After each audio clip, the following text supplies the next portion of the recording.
The old house stood on a hill. It was creepy, the wind howled constantly. It was unsettling, I'd inherited it. It was unexpected, my aunt had left it to me in her will. She'd lived alone for years, she was a recluse, I'd only met her a few times, she was distant. I went to inspect it, I was curious, the realtor had warned me. He was cautious, he said it was in disrepair, it needed work, he also mentioned strange occurrences. He was vague, I dismissed his words. I was skeptical. The first night was normal. It was quiet, but the second night that's when it started. It was horrific, a low moan echoed through the house. It was chilling, I searched but found nothing. I was scared, I checked every room. I was thorough. The next few days were the same. It was terrifying, moans, whispers, and the feeling of being watched. It was constant, see shadows flitting in my peripheral vision. They were quick, but when I turned, nothing was there. They vanished, the temperature would plummet suddenly. It was icy, then rise again just as quickly. It was strange. One evening I found a dusty box in the attic. It was old, inside were old photographs. They were faded and a journal. It was leather-bound, the handwriting was elegant. It was beautiful, it was my aunt's.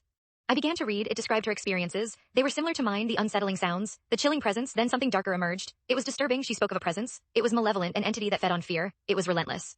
She wrote about rituals. They were arcane, attempts to appease the entity. They were desperate, the last entry was chilling. It was final, she wrote of a sacrifice. It was necessary to appease the entity she was offering herself. She was resigned.